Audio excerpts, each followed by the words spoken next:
Mesdames, Messieurs, bonjour. Je suis très impressionné par cette salle pleine et ce qui montre effectivement, je dirais, tout l'intérêt que porte la réflexion éthique et le nombre de personnes qui est présente aujourd'hui en témoigne en tout cas.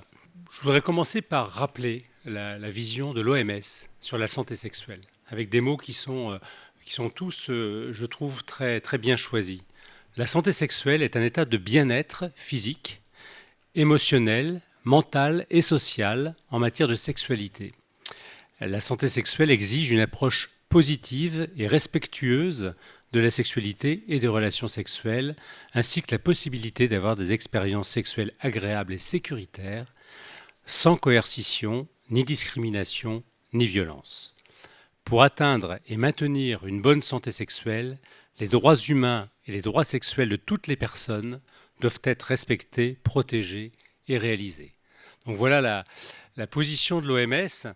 Et donc, bonjour Noémie, je salue Noémie Nolot de l'ARS, pour laquelle nous avons un bureau juste côte à côte d'ailleurs, hein. Donc, l'État n'est pas resté effectivement de côté par rapport à tous ces enjeux. Et donc, je rappelle également que la première stratégie nationale de santé sexuelle a été lancée en 2017, hein, sur une période qui va de 2017 à 2030. Et elle définit des grandes orientations nationales, donc, qui sont partagées à un niveau interministériel. Il y a 6 axes dans cette stratégie nationale de santé sexuelle. Et le quatrième répond pleinement à la réunion d'aujourd'hui. C'est répondre aux besoins spécifiques des populations les plus vulnérables. Donc la stratégie nationale de santé sexuelle est consultable sur Internet, sur le site du ministère de la Santé. Et donc on peut voir tous les détails concernant tous ces axes, notamment ce quatrième axe. Il y a eu des textes également réglementaires et juridiques, hein. Bien sûr, la loi du 11 février 2005, hein, qui reconnaît aux personnes en situation de handicap le droit au respect de leur vie privée et à l'exercice de leur autonomie, y compris dans le domaine de la sexualité, hein. Loi du 11 février 2005. Donc ça remonte effectivement assez longtemps.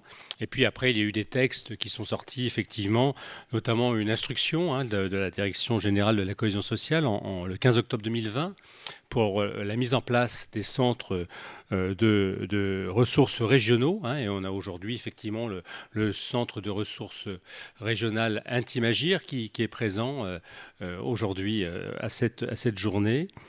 Et puis enfin, je rappellerai une circulaire, celle du 5 juillet 2021, qui rappelle aux professionnels et aux directions des établissements donc, et structures médico-sociales le droit pour les personnes en situation de handicap d'avoir une vie affective, relationnelle, intime et sexuelle.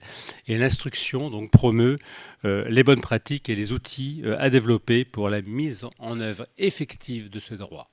Parce qu'effectivement, au-delà des textes, c'est l'opérationnalité au quotidien et la vie, effectivement, au quotidien de ces personnes âgées, personnes vulnérables, qui doit être prise en compte dans son ensemble, et donc notamment dans la sexualité.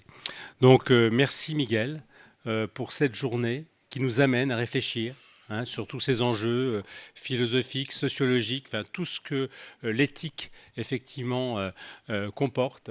Et donc, c'est le fait d'être amené à des réflexions par rapport à des enjeux dont on a vu qu'ils sont cadrés, bien sûr, au niveau par des textes, mais par l'action au quotidien de tous les professionnels qui sont en lien avec les personnes vulnérables. Merci beaucoup et très bonne journée à vous. Merci beaucoup Thierry Le Guen, merci à vous.